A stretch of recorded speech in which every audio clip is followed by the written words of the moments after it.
So today we are going to study the eccentric columns in mechanics of one or MOS one course. You have already studied one different types of column and the Euler formula for the calculation of critical load. But this formula was valid for the columns on which the load was applied directly. If this is the cross section or the length of the column, the load was applied directly on the centroidal axis. But this is not the case always. It has been observed that, especially in the case of columns, the load is being applied at some distances. Either it is uh, due to some pre-planned design requirements, or it may be due to some fabrication errors or some kind of deviation or during construction of the column. It is quite possible that the load is not acting directly on the centroid of the column. So in this case, if you want to calculate the stresses or deflection, it will be different than what we were used to do in the case of uh, columns that were loaded on the centroid. For example, this Euler formula, if you remember, there was this formulation pi square EI over L something. I don't remember exactly either. So there was this formulation for the calculation of critical load in the case of Euler formula, but it is valid only when the load is being applied on the centroid of the column. And similarly, there was one formula for the calculation of deflection in the case of this centroidal axis loaded column. But in the case of this eccentrically loaded column, there is some differences, and we need to derive some formulation for the calculation of deflection and maximum stresses that are developed in these type of columns. So this is basically the scope of our today's class. And before moving on to the actual topic, let's just review what are columns, what are different types of column, what is the critical load in the column, and then we will move on to that secant formula, the formula for stresses for the eccentrically loaded column. So it is quite a common definition for column that the column is a line element subjected to axial compression. So this term is usually used to describe any type of vertical column. For example, if I show you the column, this is one column. And if I show the loads, usually the compression loads are being applied in the case of columns. And why only the compression load is applied? Because in the case of line element, the failure or critical load are these compression loads which are being applied. If there is a tension load, then there is quite possible that these loads will not cause the failure as quickly as this compression loads will cause the failure. So that is why these tensile loads are not considered in the case of column element, or they are considered insignificant. So column is usually, that is the reason that the column is described that it is a vertical member which is subjected to this compression force only. So this defines what a column is, and the reason is that the time taken by the tensile forces to cause the failure of the column is significantly less compared to the failure when it is acted upon by the compressive force. So that is why the compression force is critical, and if we can design the column for the compression force, it would automatically satisfy the column which is being designed for the case of tensile loading.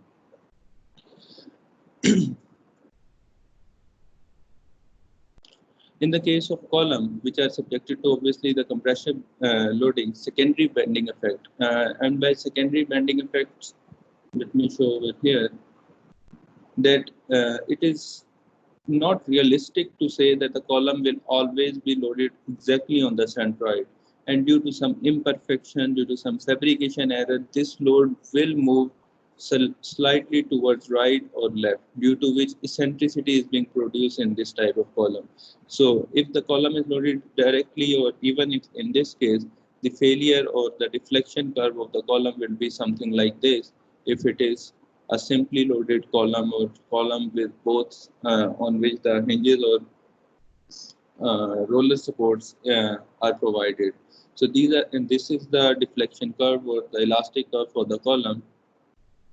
So this is what it is being written over here, that the inaccurate position of loading or asymmetry of cross section can induce permanent failure either in part of cross section or the whole element. And in such cases, the failure mode is normally buckling. So you already know that what buckling is, that if this is a line element and this is the compression load. So what will happen if it is a cylinder column, that it will try to buckle and this deflection shape will be something like this one. So this kind of a shape is known as buckling, and in most of the cases for a long column, its failure is due to this excessive buckling. By excessive buckling, I mean that as the load is increased, this deflection will continue to increase, and there will be a time when the column will break or fail. So, and this buckling usually increases when there is eccentricity, and that is why we do need to consider or take this eccentricity very seriously and have some formulation, because the ideal case will not exist in, I think, 90% of the constructions or structures. And this is the reason that the design of most of the compression member is governed by overall buckling capacity. And if you define the what is buckling capacity, physically it means that this shape or this type of failure mode is known as buckling. But if you want to represent it in some words or in terms of some definition, it will be defined as the maximum compressive load which can be carried before the failure occurred due to excessive deflection, because buckling is basically the deflection and the maximum compressive load which the column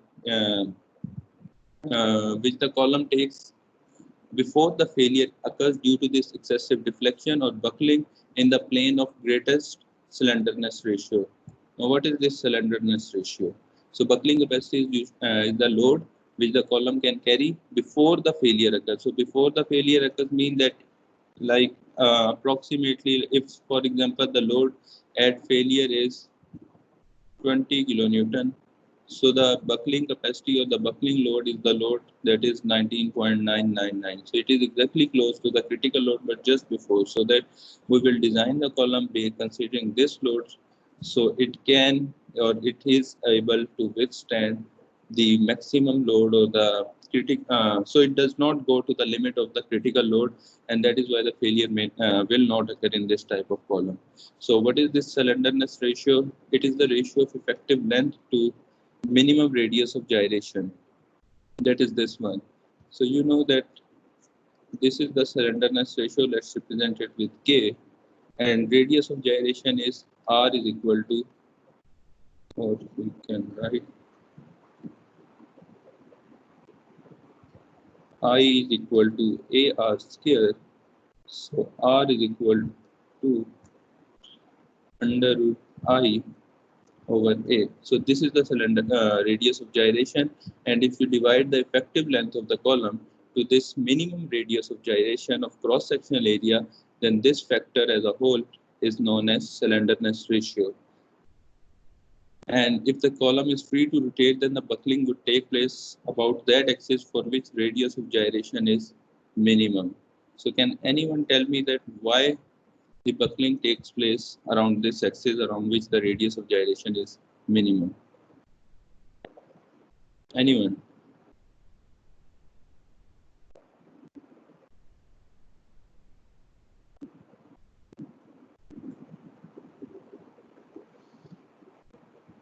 Usman. Yes, sir. So why the buckling takes place about the axis for which the radius of gyration is minimum?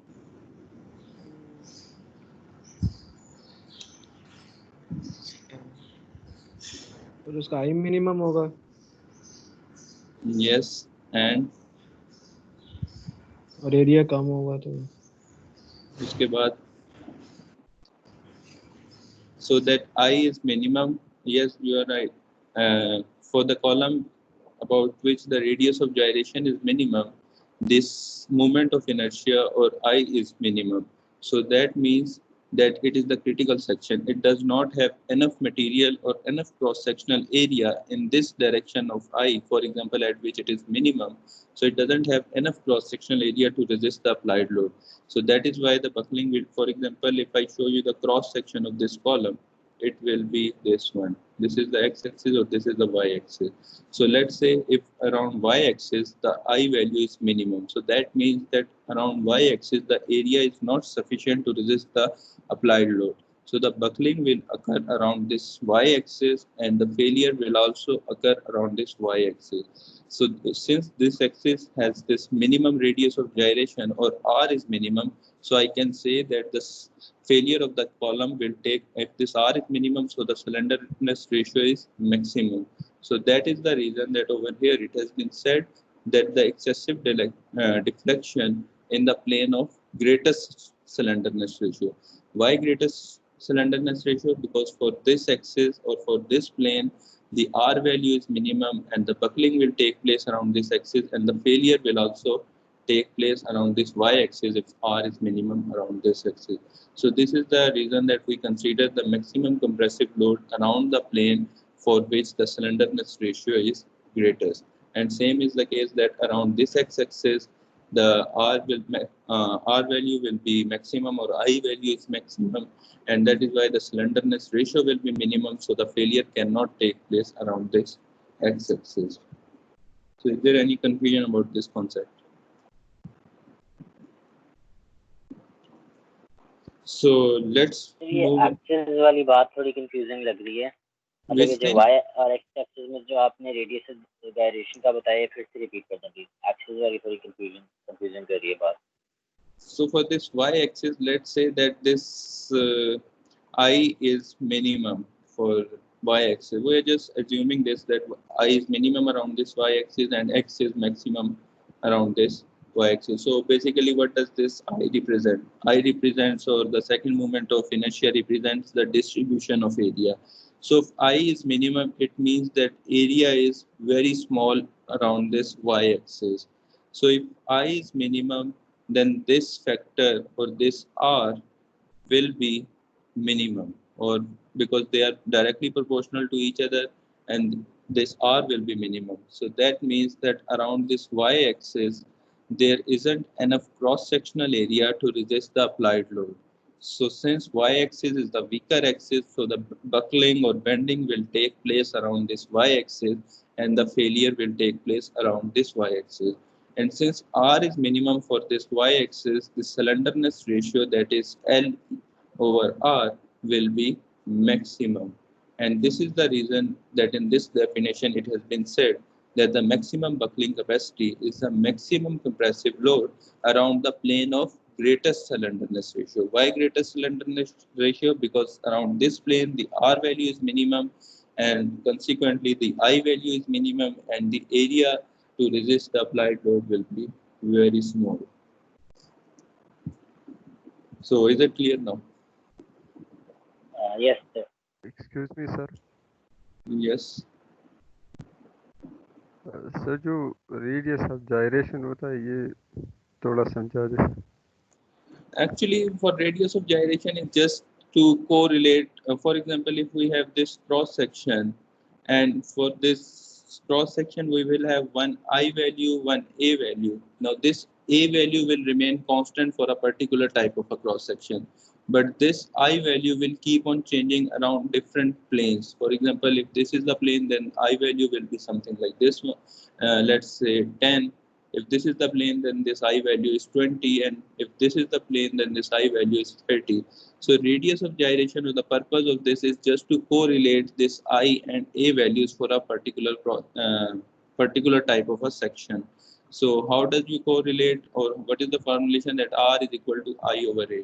So its purpose in the calculation is that if you have been provided the area of the cross section and you have been provided with this moment of inertia around any one of the axes.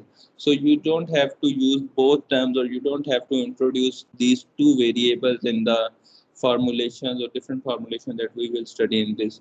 So this R factor can represent the combination of these two formulations. So if you know the moment of inertia about a particular plane and the area of the cross section, you just can simply calculate this R factor around one plane. So this R factor, just keep one thing in mind, that this R factor changes with every plane. For example, for this plane, the R value will be different. For this plane, the R value will be different, and for this plane the R is different. Similarly, it will continue. So for every plane there is a single value of R which is different from the other plane, and this physical meaning is just to correlate the two functions, or to represent or to, let's say, combinedly take into account the effect of moment of inertia and area for a particular cross section or for a particular plane. Let's call it like this.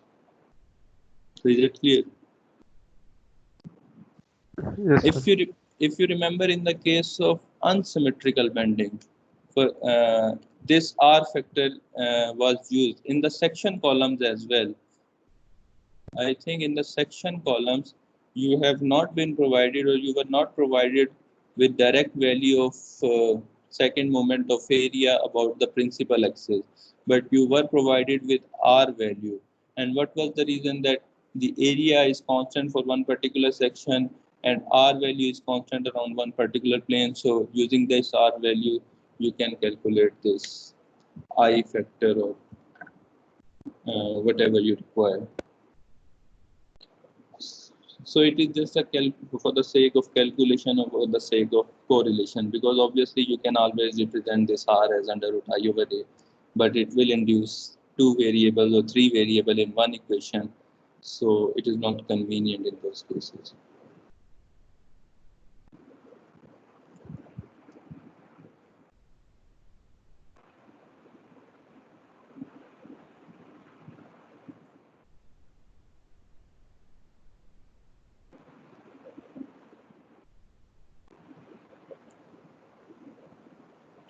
So let's discuss the types of column. Broadly speaking, there are three types of column. One is this short column, the other is cylinder column, and it is also being called as a long column.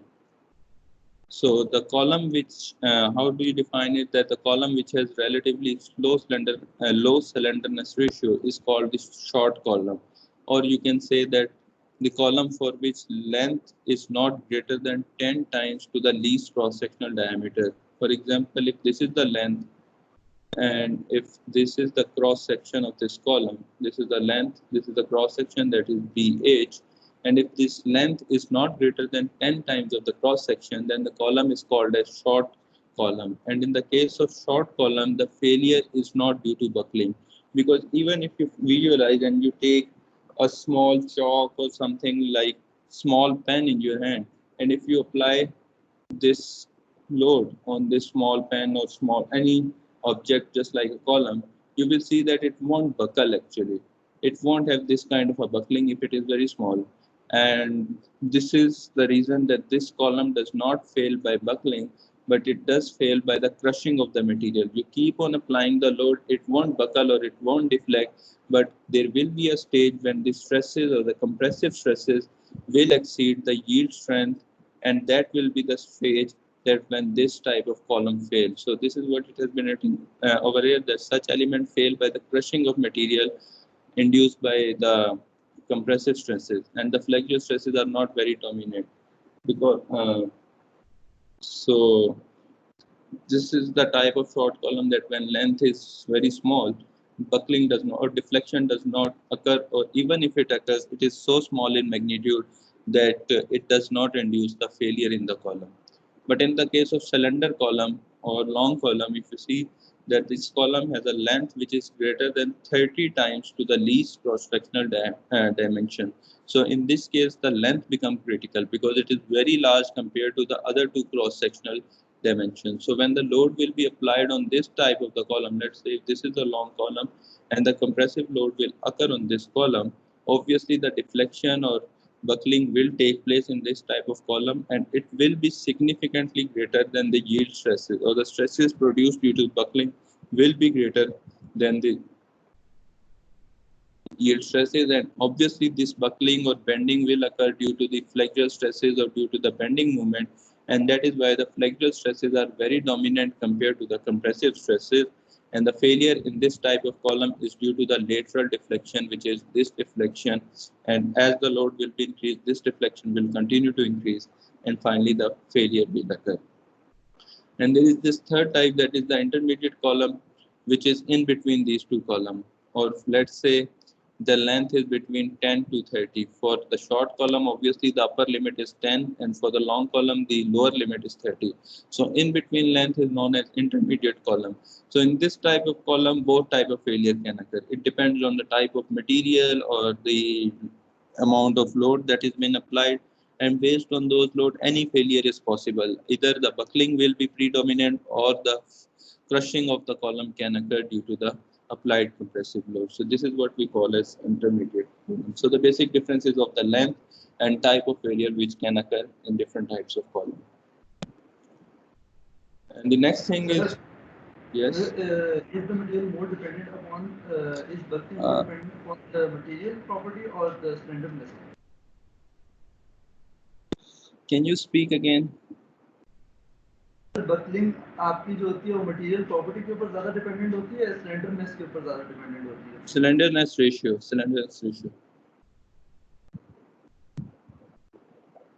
But in the case of short column, obviously the buckling is not very dominant. So in that case, the material properties become dominant. And by material properties, I mean that the yield stresses due to the applied loads, and this yield stresses obviously depend on the type of material. For example, if the column is of steel, the yield stress will be different. If it is of concrete, this yield stress or the breaking stress will be significantly different compared to the steel material. So that is why in such kind of short columns, the material become important and type of load or the amount of loads become important. But in the case of buckling, obviously the slenderness ratio will define that around which axis the buckling will take place and what is the extent of this buckling. Right? Yes, sir. So let's talk about what is the critical load in the column. So if these, let's suppose that we have these three columns, and the load due to which the bending is not excessive or it is within the acceptable range is known as the critical load. But when the load will exceed, obviously, this critical load, it can be called as the failure load, or the load at which failure occurs when the bending exceeds the allowable limit. So the failure will occur. So the critical load is of a cylinder bar subjected to the compression is that value of axial load. The axial load is P, that is just sufficient to keep a bar in a slightly deflected configuration. Obviously, the deflection will occur in the case of this critical load as well, but this deflection will be within the allowable limit. Let's say if the allowable limit is 10 millimeter, then this deflection will be something like 5 millimeter, or even the 9 can be considered as critical load. So, but when the deflection exceeds this allowable limit, then we cannot call this as a critical load, but it will be obviously the failure load. So this is just to represent that what is happening in these three columns. In the case one, there is no buckling, and so the column is stable. In the case two, there is slight deflection in the column, but still the equilibrium is maintained. There is no failure as yet. But in the case three, the instability has occurred because the deflection is increased and the buckling is also buckling, deflection. There are different terms for this word. It can also be called as deflection or bending has increased, and that is why the instability has been induced. So you have already derived this. What do you mean by allowable limit? Actually, if you remember in our structure analysis course for the beams, when the load is applied, we would derive some formulas for the calculation of deflection. And in this type of beams, let's say we derive one formula in the form of EI, let's say 10,000. So if I substitute the value, I will get the maximum value of deflection. Let's say it is 5 millimeter. Okay. Now this 5 millimeter, let's say this load was 10 kilonewton. Now this 5 millimeter is the maximum deflection which can occur in this type of beam. And if the deflection exceeds, and remember one thing, that this 5 millimeter is the maximum deflection when the load is 10 kilonewton. But in case the deflection exceeds this 6, let's say it goes to 6 millimeter, this type of beam will fail. It will definitely going to fail if this deflection exceeds this 6 millimeter. So before designing a beam or before defining the cross section of a beam, we calculate this deflection value or the maximum deflection which can occur in the beam. And after we have this value, we will design this beam based, or we will define the cross-sectional dimension. Obviously, you are going to study these in next courses, that how do you design the beam, or how do you define the cross-sectional dimension of a beam, or how will you define the amount of steel that you have to add in the beam. So considering this allowable deflection value, I will design my beam so that my deflection does not exceed this 5 millimeter value. So this 5 millimeter or the maximum value will become my upper limit or my allowable deflection, right? And I have to keep the deflection always less than this limit or this range during the whole life of this beam. If it exceeds, it will fail. So is it clear? So second, another question. So P critical मतलब एक specific value होती है या it's like over a range of loads, because एक slightly deflected configuration तो एक मतलब over a range of loads भी हो सकते हैं, एक specific load पे जरूरी तो नहीं है कि वो configuration हो. Obviously it can be, but for example, let's say if there is no deflection, then we can't call this load as a, but yes, there is a range,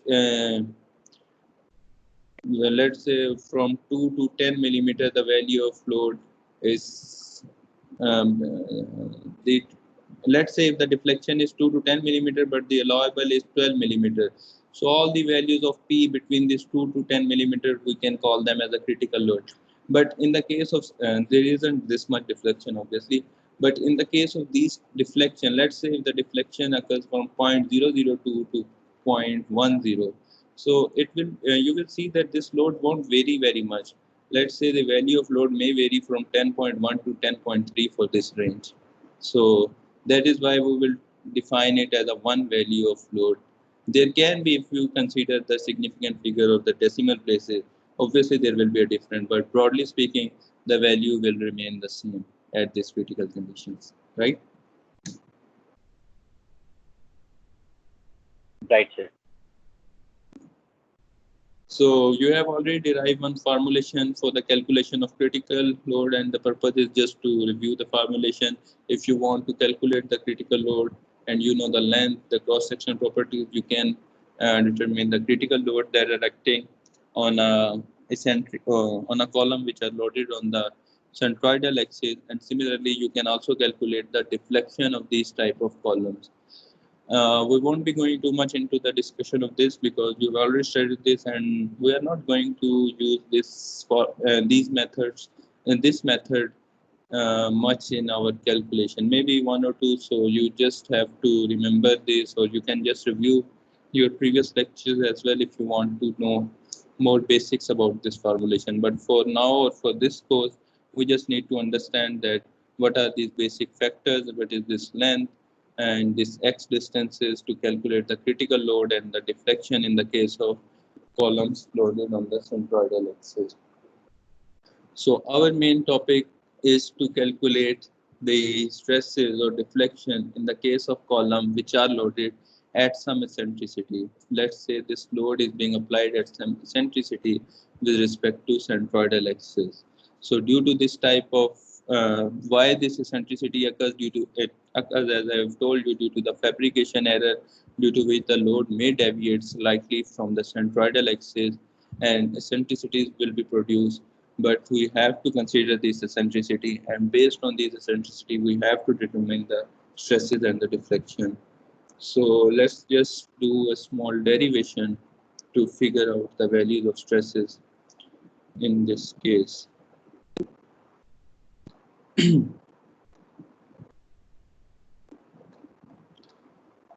So let's suppose that we have this column. You can also, for the sake of simplicity, let's suppose that this column is this.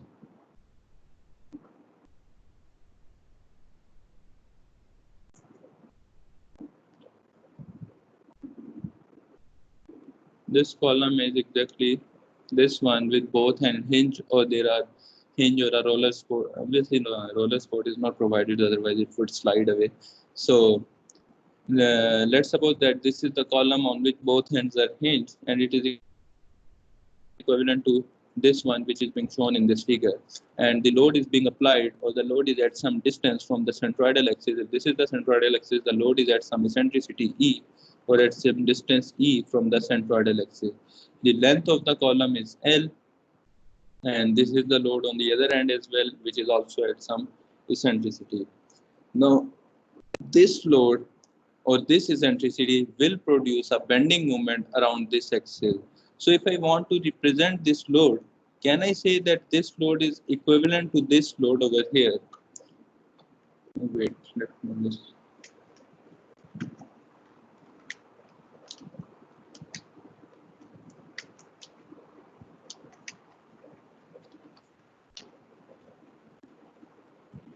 So since this load is acting at some eccentricity or at some distance from this centroidal axis, so if I want to represent it over here, I can say that this load is acting on the center.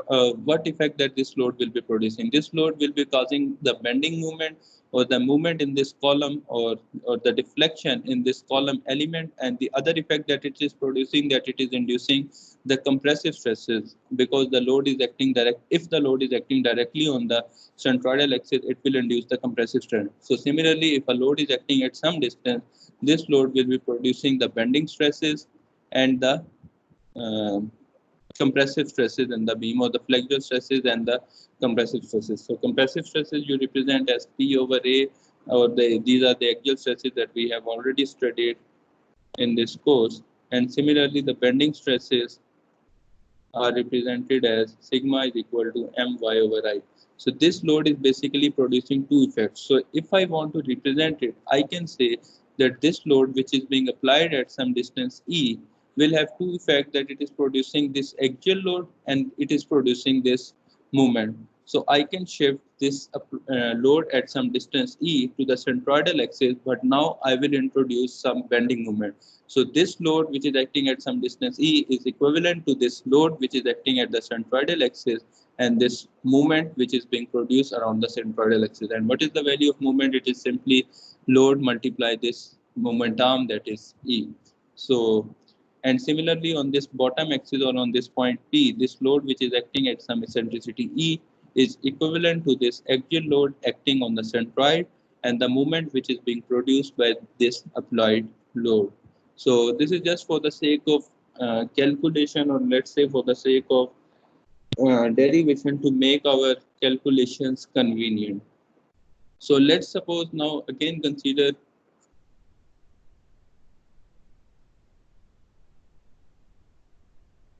this column over here, and let's suppose we will take one cross section at this point, or I can call this any point P, and I will take a cross section. So obviously there will be this load that will be acting or resisting this applied load. So what will be the value? This load is acting on the centroid, so the resistive load will also be acting in the upward direction or in the compressive direction. So it will produce the load P in the upward direction, and this is the moment in and due to this load, initially this load is acting on the, let's say, at some distance from the centroidal axis, and which it will produce some bending moment. Let's say the bending moment will be in the counterclockwise direction, and the value is m. So we have this load. If I take a cross section over here, the resistive bending moment and the resistive loads are this P and this m, and the distance of these loads from the curve. Let's say that this is the curve and this is the centroidal axis. Obviously, this is the curve of the section which is being shown over here. And the distance from this curve to the centroidal axis is this V distance. And this V distance is also the deflection. For example, if we are used to calculate the deflection or represented by y, so it is the same deflection. The distance from the elastic curve to the centroidal axis is the deflection of this column, and the distance from the centroidal axis to the applied load is the eccentricity. So E is eccentricity, Y is the deflection, and we need to develop some formulation for the calculation of this deflection first. So is there any question about this these three diagrams? Sir, Yes. in columns always equal magnitude of force act up or downward direction? Equal. Actually, this is the compressive load. So in the column, obviously you don't load it from both the direction. You load it from one direction. Let's say if this is the column, so you are you are loading it from one direction. That, let's say, from the top direction. So what is the resistive force? When you are applying the load, this support or this end of the column will produce an equal and opposite force to this load, right? So this is the resistive force basically, or the load, which is the reaction force due to this applied load in the compression direction. So combined effect of these two loads will produce the compression in the column. Okay? Okay, sir. Please. So could you explain the C diagram once again? Actually, C diagram is basically, I have taken one cross section over here, and this is the elastic curve or the deflection curve of this column, which is being shown over here.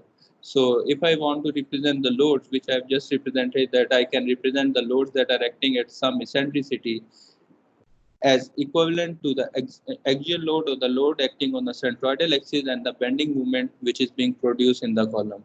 And similarly, in this diagram, there is this V distance, which is the deflection. If this is the original axis or the original shape of the column, the distance from this original shape to the elastic curve or the bending shape or the deflected shape is known as deflection. So this V represents the deflection, this E is the eccentricity, and P again is the applied load.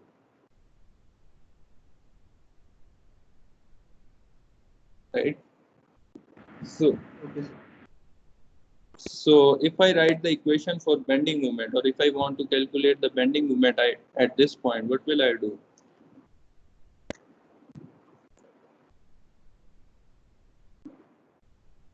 So bending moment at this point M, or let's at this point P, will be equal to, there are one load basically which is acting, that is this P load, and it is producing the bending moment in the counterclockwise direction.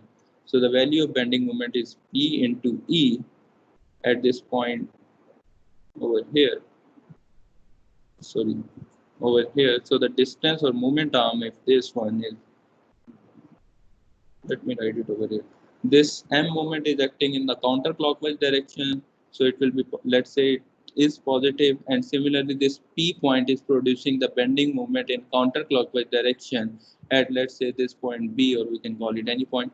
So it is also producing counterclockwise moment, so I can write it over here as P into, and what is the moment arm? This E distance plus this V distance towards this point B. So this will be the equation of bending moment around this point B. So since I want to know this bending moment, I will get movement is equal to minus P into E plus nu. Now just remember that this V or nu, you can call it anything, is the deflection in the curve. And if you remember from our structure analysis course that we have derived one equation for the deflection in the case of elastic beam. Obviously, column is just like a beam which is being represented in the vertical axis, or which is being drawn on the vertical axis. So for such kind of beam, we have one for such elastic beam, we have one equation to calculate the deflection, and that equation is represented as this one, that the derivative or the second derivative of y distance or with respect to x is equal to m over ei. So if I simplify this one, I will get the moment as ei d square v, because in this one the deflection is being represented by v. So I will represent it as d square v over dx square. Now if I substitute this value of moment into this equation, I will get ei d square v over dx square is equal to minus p into e plus v. Now I have this v variable, and I want to have some formulation to determine the deflection in the case of this column which is being loaded in the axial direction and there is some eccentricity. Now in this equation, if you see that we have included the factors of eccentricity, the deflection, the applied load. So we have correlated the deflection with loads and eccentricity. So if we can simplify this equation, we will have simple formulation to calculate the deflection in the case of eccentricity loaded column. So if I simplify this further, I will get d square v over dx square is equal to minus p over ei into e plus nu or v d square v over dx square plus, if I take this factor or the v factor on one side, this v factor or this product of this v with p over ei on this side, I will get p over ei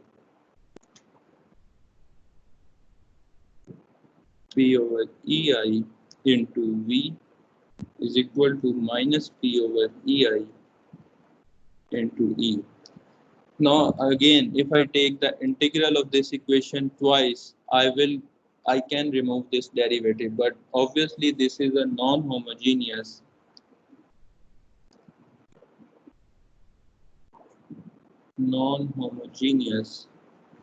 differential equation, and its integral is not as simple as the one in the case in the examples or in the question that we have already solved.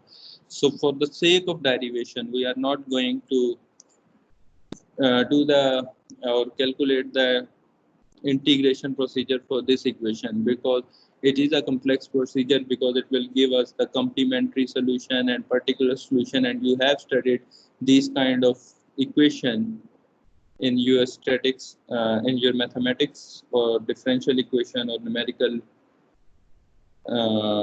There is one course related to numerical methods. In those methods, you might have studied the differential or integration of these kind of equation. This is obviously the non-homogeneous differential equation, and it has two solutions that are complementary and particular solution, and you have to substitute different values in the solution to get, or you have to assume different factors to get the exact solution of this type of equation. So we will skip those steps because it is pure mathematics and it will be a complex procedure.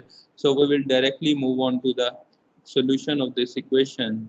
And let's suppose that we have integrated this, and the final answer or final solution for this equation or for deflection will be this C1 sine under root P over EI x plus C2 cos under root P over EI into x.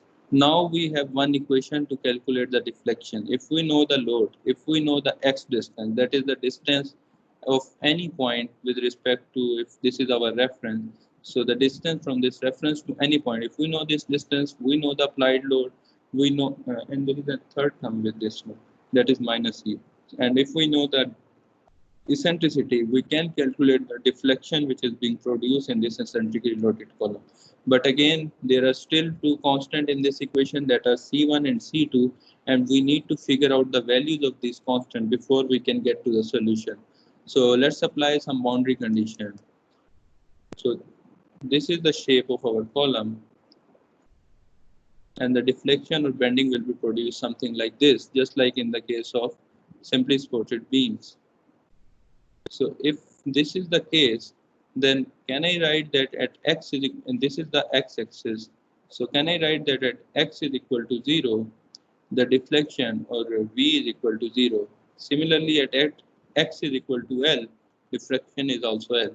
So we have two boundary conditions, we have two constants, and if we can substitute this boundary condition into this equation, we can figure out the values of C1 and C2. So let's proceed with the first one, that is at x is equal to 0, v is equal to 0. So this will give us, if I substitute into this equation, obviously there is an x factor, so this whole term will be 0. And similarly, for this term, this cos or this angle of cos, if I substitute x over here, sine 0 is 0, so this whole term will be 0. In this equation, cos 0 is obviously 1, so I will have 0 is equal to C2 minus E factor. So C2 will be E value. So this is the value for constant C2. Let's calculate the value for C1. At x is equal to L, V is equal to 0. If I substitute in equation 1, I will get on the left side it will be 0. On the right side I will have C1 sine under root P over EI into L plus C2 is E cos under root P over EI into L minus E. So I have just substituted the values of X and C2 into this equation, and I have got this one equation of constants for constant C1. If I simplify this equation, let's say if I take these two terms on this side and take E as common, I will have E into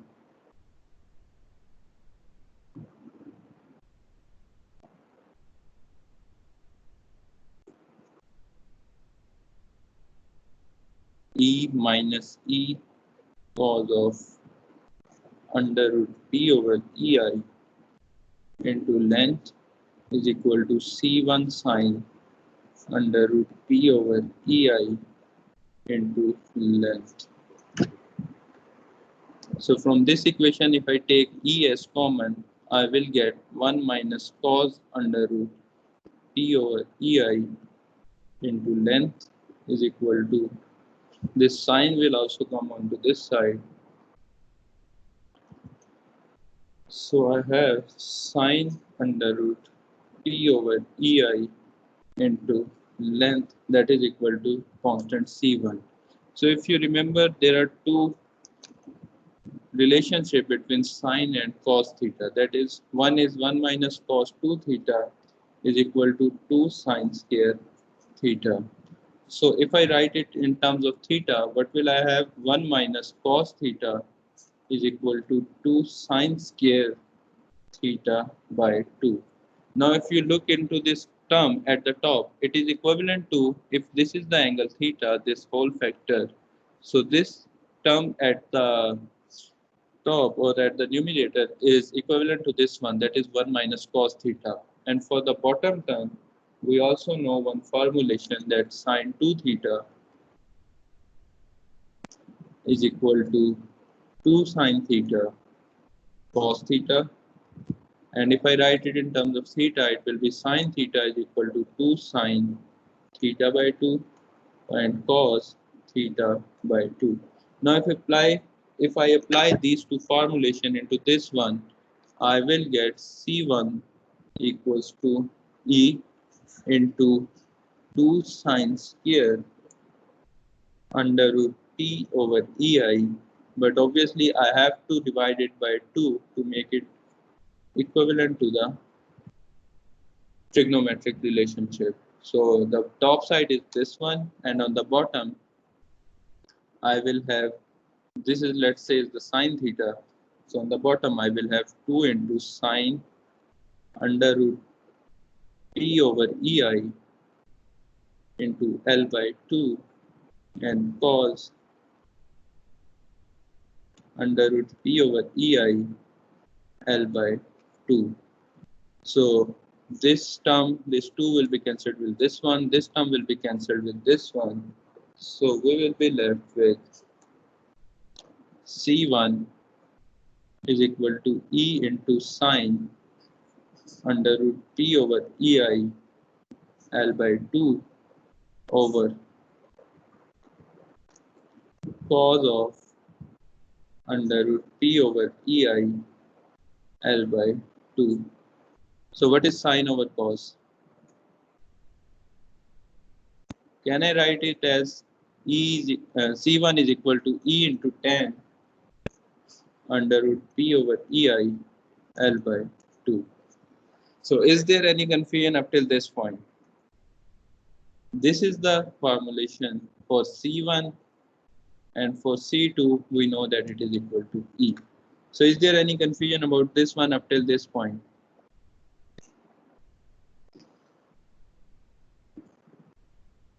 Daniel, is it clear?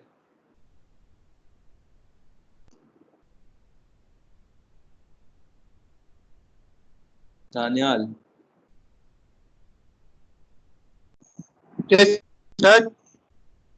is it clear? Yes, sir. So what should we do next? Sir अब ई की value जो है put करेंगे C1 के अंदर और फिर C1 calculate कर लेंगे. So what is this? Constant Well- 1, sir. So we have already calculated constant 1. So why do we need to substitute the value of C? So let's Sir, substitute these two values C1 and C2 into our original equation, which is this one. Where is it? This equation. So let's substitute the values of C1 and C2 back into this equation and get the formulation for deflection. So if I substitute it back into this one, I cannot show you them both at one time. So this deflection will be equal to C1 into sine under root P over EI x it was. So C1 is equal to E tan under root P over EI L by 2 and sine of under root P over EI into x. So this is the first factor.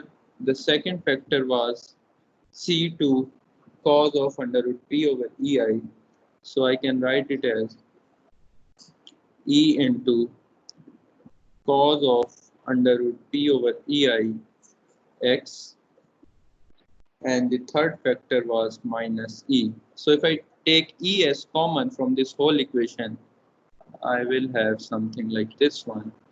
This E will be gone, and over here, and over here I will have 1 because we have taken E as common. So this is the equation for the calculation of deflection. But again, in this one, it is a bit complex. So let's try to simplify it a bit further so that it is easy to memorize or remember for everyone.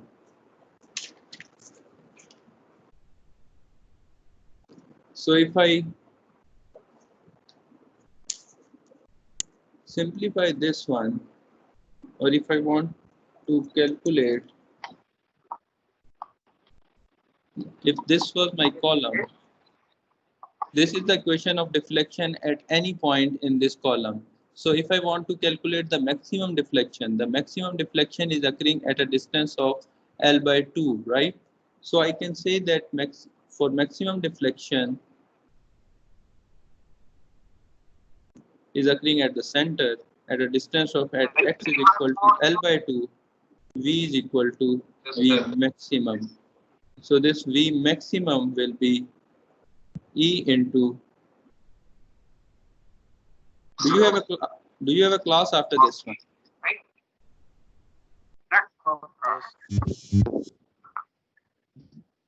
Yes, sir. So I will just quickly conclude this one. So if I substitute this condition back into this one, I will have P over Pi L by 2 sine of under root P over EI L by 2 plus cos of under root P over EI L by 2 minus 1. Right? So this is the equation for maximum deflection. If I further simplify this one, this tan is equal to sine theta over cos theta, right? This tan. So if I substitute this trigonometric identity into this one, I will have sine under root P over EI L by 2 in the numerator, and in the denominator, I will have cos of this same factor. So at the top, if I substitute this one, I will get sine square under root P over EI L by 2, because obviously there will be a sine factor on this due to this tan, and there is already a sine factor over here, and both of them will multiply, and on the bottom I will have cos of under root p over ei L by 2 plus this cos will remain as it is, that is p over ei L over 2 minus 1. So let's just simplify it a bit further. V maximum is equal to E. If I take the LCM of these two terms, this is 1 and this is 2. This minus 1 is separated. So I will have cos of under root P over EI L over 2 and this sine square term, that is under root P over EI L over 2 plus cos square under root P over EI L over 2 minus 1. So if you remember, what is sine square theta plus cos square theta? Is it equal to 1? This is also one trigonometric identity. Yes, So this V maximum will be E into 1 over cos of under root P over EI L by 2 minus 1, right? So what is 1 over cos theta? That is equal to secant theta. So I will have V maximum is equal to E into secant under root P over EI L over 2 minus 1. Now the purpose of this whole exercise was just to have a feasible equation or a simplified equation which can be memorized easily or which can be applied easily. So if we have this equation,